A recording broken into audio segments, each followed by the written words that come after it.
putain, il fait trop chaud. Oh, j'en peux plus. On est qu'en mai et on est en train de crever de chauffe. J'allume la clim là, j'en peux plus. Ah. Ah, le Japon, c'est un truc. Le climat du Japon, c'est horrible. D'ailleurs, j'ai vu qu'en France, il faisait aussi très chaud, donc. Enfin bref. Eh bien, bonjour, bienvenue à toutes et à tous. Aujourd'hui, on va parler d'un clip très récent, vu que c'est le dernier qui est sorti. Il s'appelle Boruto. Et en gros, c'est un clip que j'ai voulu vous parler parce qu'il est, je trouve, très intéressant et que même si vous comprenez pas les paroles ou voilà, vous comprenez pas le japonais, vous comprenez clairement le sens de ce clip vu qu'il raconte une histoire. Donc c'est parti pour Boruto. 確かな際に付き合っちまって夜を濡らして泣いてる10年経っても同じようなそうかはかとなく浮かんでるあんなにものでもないもう続って夜をかけるよ睨んでる雨って名前もないような意味のない毎日を徘徊し一体どれくらいの言葉にやられて病んでる Le 23 mai dernier, c'était donc l'anniversaire de Eve en personne. Oui, il a fêté son anniversaire et pour célébrer ça, il a sorti le clip de Boruto, une chanson dont on connaît l'existence depuis plusieurs mois maintenant, puisqu'en fait c'est la chanson de l'album, le dernier album, Kaizing, donc vous pouvez l'écouter depuis au moins février. Sauf que là, il a sorti la version du clip. Là, je tourne, on est le 27, donc sorti genre il n'y a même pas une semaine. À la base, je voulais pas parler de ça pour le mois de mai. Du coup, le sujet auquel je voulais parler pour ce mois-ci, je le décale à juin, parce que ça peut attendre. Et en fait, j'ai remarqué que c'était l'anniversaire de Eve. J'aurais pu sortir une vidéo le jour de son anniversaire, mais le jour de son anniversaire, justement, il a sorti le clip. Donc, j'ai décalé quelques jours et au final, ça coïncide bien avec les mois et les plannings que j'ai voulu faire. Donc, c'est pas grave, ne vous inquiétez pas, ça va sortir en juin. Pas de problème. Non, en vrai, c'est juste que j'ai pas tourné encore, donc. Enfin bref, c'est compliqué. Revenons maintenant à nos moutons au sujet du clip de Boruto. Alors, je pense que vous avez, pour la plupart d'entre vous, connu vos parents. Vous les connaissez encore, enfin, j'espère pour vous. Et vous devez savoir que les parents ont une certaine vision de la vie que nous, on n'a pas. Donc on a un conflit générationnel. Pour les plus chanceux d'entre nous, on a des parents qui nous comprennent totalement et qui nous laissent faire, nous laissent une certaine liberté. Pour d'autres, c'est plus compliqué, ils veulent imposer leur vision des choses. Peut-être qu'ils croient bien faire, mais peut-être qu'ils le font de la mauvaise façon. Et bien, ce clip-là nous enseigne comment les parents arrivent à avoir ce contrôle-là sur leurs enfants.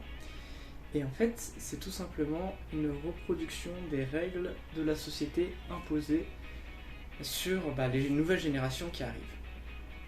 Quand on vit en société, le meilleur pour nous, c'est de vivre sous les mêmes règles, pour qu'on soit tous égaux, pour que personne ne dérange personne, apprendre des bases du respect, la politesse, le bien, le mal.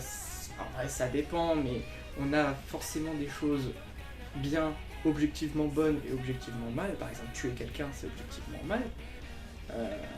Et par contre, l'amour, c'est objectivement bien. Quelqu'un qui dirait le contraire, c'est un peu bizarre. Mais voilà, c'est notre vision de la société, c'est ce que la société nous enseigne depuis maintenant des millénaires en fait, puisque la société nous enseigne toujours les mêmes choses, mais qui évoluent au fil du temps et en fonction des nouvelles mentalités. Donc c'est pour ça que les règles de la société sont censées être les mêmes pour tout le monde. Maintenant, comment ces règles sont enseignées ? Via l'éducation et via aussi la vie de tous les jours, c'est-à-dire le regard des autres, le jugement, toutes ces petites choses voilà, font que on individualise chacun d'entre nous et en même temps on les rassemble pour qu'on ait à peu près le même comportement tous ensemble. Ça se voit notamment au Japon, qui est un pays très très puissant dans le fait de suivre des règles communes. Ça se fait un peu moins en Occident, mais c'est toujours le cas. Par exemple, vous êtes dans le métro, est-ce que vous vous permettrez par exemple de chanter dans le métro comme ça à voix haute, comme ça, parce que vous avez des écouteurs, vous chantez la chanson comme ça?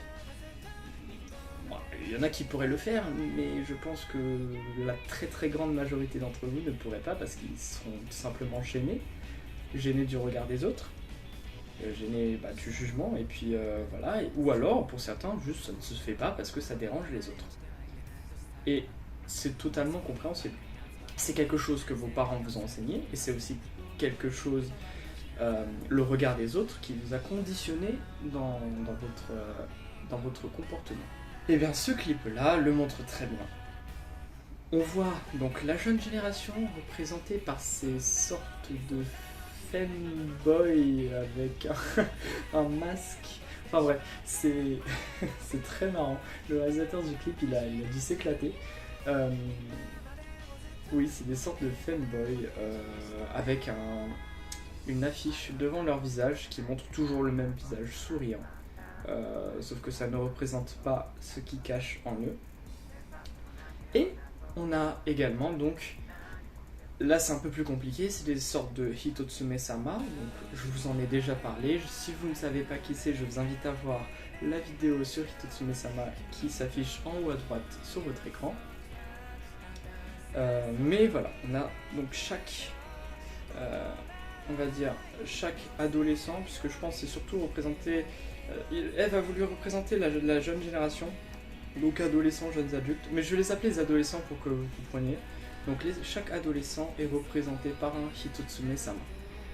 Vu que Hitotsume-sama représente la société, le regard de la société, il représente aussi l'éducation faite par la société et via les parents. Parce que les parents sont quelque chose de très important dans l'éducation d'un enfant. Et c'est à ce moment-là que les règles voulues par la société sont inculquées aux générations qui suivent, qui vont eux-mêmes l'inculquer aux générations qui suivent, etc., etc. Et c'est comme ça que nous vivons en société sous des règles communes. Maintenant, est-ce que ça veut dire que ces règles sont parfaites, qu'elles sont justes? Eh ben non. Eh ben non. Et c'est ce que Eve a voulu le montrer. On voit que ces adolescents, ces enfants sont conditionnés. Ils mangent toujours la même chose, à savoir une pomme, tout le temps. C'est bien sûr imagé, hein, on va pas faire manger qu'une pomme tout le temps à nos enfants, mais c'est imagé, pour dire qu'on mange la même chose, qu'on fait, notre comportement c'est toujours la même chose. On nous enseigne cette sorte de danse un peu kawaii, un peu style idol. En gros, c'est un message pour dire à la jeune génération, agissez comme ça, comportez-vous comme ça, et pas autrement. Donc on le voit partout, on le voit à l'école, on le voit dans la rue, on le voit partout. C'est quelque chose pour nous uniformiser, pour qu'on agisse tous de la même façon. D'ailleurs, on ne reconnaît pas qui est qui, hein. Tout le monde est pareil, habillé de la même façon, ils font la même chose, ils font cette danse, ils mangent la même chose, tout le monde est uniformisé. Maintenant, on voit que l'adolescent principal, hein, sur lequel on se focus, on voit qu'il a une passion pour les jeux vidéo. Il voit qu'il y a un jeu vidéo qu'il apprécie beaucoup, il voudrait vraiment le faire. Ça le passionne, il regarde des streams d'un streamer qui joue aux jeux vidéo et tu vois que ce personnage, il n'est pas comme les autres. Il est unique, hein, il a un chara-design unique. Et donc vous voyez que il est intéressé et il veut le faire, il veut même s'acheter un PC mais c'est trop cher pour lui. Et d'ailleurs dans le magasin de jeux vidéo on voit les Hitotsume-sama qui le regardent et qui le jugent. Et là il y a un autre parallèle avec la vie réelle où le jeu vidéo a été pendant très très longtemps une discipline jugée négativement qui avait une connotation un peu reclus, un peu voilà, nerd, no life, un peu geek. Souvent des jeunes qui passent leur journée derrière un écran à se goinfrer des meuporgs. Aujourd'hui, je vais pas dire que c'est bien vu, mais c'est mieux, la situation est meilleure qu'avant. Aujourd'hui, quand tu dis que t'aimes bien les jeux vidéo, bon, il y en a encore qui vont te prendre pour un geek, mais maintenant, les jeux vidéo, beaucoup de gens y jouent, donc il n'y a pas de souci. Sauf que on le voit encore en fait hein, dans les médias, dans les émissions de télé, les jeux vidéo ça a toujours été quelque chose un peu en mode oui les gamins ils font que ça, non c'est pas de la culture. D'ailleurs on l'a vu au moment où je tourne ça, récemment il y a une tuerie malheureusement dans une école aux États-Unis et il y a certains journalistes qui ont jeté ça sur la faute aux jeux vidéo alors que déjà ça n'a aucun sens, il n'y a aucun lien en fait entre ces tueries et les jeux vidéo parce que les jeux vidéo c'est consommé par tout le monde, vraiment. Et si tout le monde était des tueurs, ça se saurait et on vivrait dans le chaos. Et des pays comme le Japon par exemple où le jeu vidéo est très très présent partout, hein, que ce soit des vieux, les jeunes, tout le monde y joue, il n'y a pas de tuerie, il n'y a pas d'agression aux armes à feu, enfin bref, il n'y a rien, c'est un pays très très sûr. Et il n'y a qu'aux États-Unis qu'il y a ce genre de truc. Donc il faudrait qu'ils remettent en cause leur politique avant de trouver un bouc émissaire. Mais bon, ça c'est politique, c'est bien sûr les lobbies des armes qui veulent trouver un bouc émissaire et forcément pour les parents ça joue parce que les parents ils comprennent pas cette discipline, c'est quoi un jeu vidéo, c'est un truc, bon t'es là, t'es devant un écran, tu regardes toujours la même chose, tu fais c'est sans fin. Alors que bon, on pourrait dire que c'est pareil pour les livres, c'est pareil pour les films, c'est pareil pour tout plein de choses, pour l'origami, enfin bref, c'est une passion comme une autre. Et c'est quelque chose que les plus vieux ne comprennent pas. Il y en a qui comprennent bien sûr, hein, il y en a qui sont même intéressés et qui pratiquent régulièrement. Mais pour certains parents, c'est très compliqué. Maintenant, est-ce qu'on peut les blâmer pour ça ça, c'est à vous de faire quelque chose. C'est à vous de faire votre opinion, pardon, mais voilà, c'est très compliqué de juger ça parce que c'est un choc générationnel tout simplement. Et donc, à la suite du clip, on voit clairement que le garçon donc, est enchaîné. Il a pas le droit d'agir différemment, de pratiquer son jeu vidéo où il tue des gens virtuellement. Donc, il est enchaîné par un Hitotsume-sama. Voilà, parce qu'il est sorti sans autorisation, voilà, il a fait quelque chose d'interdit. Et au moment où il est enchaîné, il y a le fameux streamer qui vient et qui largue une sorte de capsule où il y a des armes. Et là, à partir de ce moment-là, on voit que le garçon, il est en train de tabasser tous les Hitotsume-sama. Il est aidé aussi par ses camarades qui vivent de la même passion et qui sont dans la même situation. Et donc, c'est pour ça qu'on a cette confrontation entre la jeune génération et la société qui essaie de lui inculquer des choses auxquelles il n'est pas d'accord, auxquelles ils ne sont pas d'accord, et forcément, il y a un conflit. Maintenant, sur cette scène-là, j'aimerais revenir sur deux choses. Enfin, on a plutôt deux visions des choses. La première, on a une vision beaucoup plus soft, où on se dit qu'en fait c'est uniquement symbolique. Le fait que les jeunes sont en train de battre la société, en fait, une représentation de la société, et que c'est que imagé. Il n'y a pas de violence réelle, physique. Alors que la deuxième vision penche plutôt sur un vrai problème, le fait que des gens sont tellement conditionnés, la pression est tellement mise sur eux, on leur fait des choses qu'ils ne veulent pas, qu'au bout d'un moment ils explosent et ils sont incontrôlables. Donc maintenant, quelle vision, quelle vision est la bonne, c'est un peu compliqué parce que dans la chanson c'est pas vraiment bien expliqué. Eve n'a pas communiqué là-dessus, donc pour le coup je pourrais pas vous le dire, mais voilà, on a ces deux visions, ces deux interprétations que moi j'ai repérées. Maintenant, si vous avez d'autres représentations, n'hésitez pas à me le dire, il n'y a pas de souci. C'est très intéressant de savoir voilà, qu'est-ce que vous en pensez de ce clip.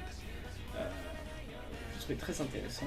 Et d'ailleurs, ce clip a réutilisé des images donc d'un film réalisé par Eve qui est sorti sur Netflix. Je sais pas si vous êtes au courant, mais c'est sorti en mars dernier, qui s'appelle Adam by Eve. Petit jeu de mots. Bref, ça raconte. En fait, c'est pas l'histoire le plus intéressant, c'est surtout qu'il utilise ses chansons pour raconter quelque chose. Mais voilà, il y a des acteurs derrière. Je vous conseille de regarder. Franchement, très intéressant. Si vous aimez les chansons de Eve, vous allez kiffer. Voilà. Et donc on a ces images là qu'on a déjà vues dans le documentaire. Donc il a utilisé ces images pour faire le clip. Et donc c'est pour ça que je voulais vous parler de ce clip parce que je l'ai trouvé vraiment très intéressant. Voilà, donc c'est le dernier clip qui est sorti pour l'anniversaire de Eve le 23 mai dernier. Sur ce, moi je vous laisse. Je vais repartir pour une nouvelle vidéo qui va sortir début juin. Voilà, je vous en dis pas plus, mais vous allez voir. C'est en rapport avec mon voyage, mais voilà, je vous en dis pas plus. Sinon, prenez soin de vous et écoutez vos parents, mais en même temps, ne perdez pas foi en vous et restez vous-même. Voilà, je pense que c'est une bonne phrase pour conclure cette vidéo et ce clip, parce que oui, les parents en fait nous veulent du bien au final, mais peut-être qu'ils le font de la mauvaise façon et c'est pour ça, c'est à nous de parfois dire non, dire stop quand nos parents nous veulent quelque chose de nous, que ça soit par rapport aux études, à notre vie, à nos passions, à notre comportement. Au bout d'un certain âge, au bout d'une certaine réflexion, parfois il faut dire non et que les parents n'ont pas toujours raison. Les professeurs non plus d'ailleurs. Les professeurs aussi jouent aussi ce rôle d'éducation, un peu comme les parents, mais c'est un peu plus différent. Enfin bref. On se retrouve très bientôt. En tout cas, je vous fais plein de bisous. Salut, à la prochaine.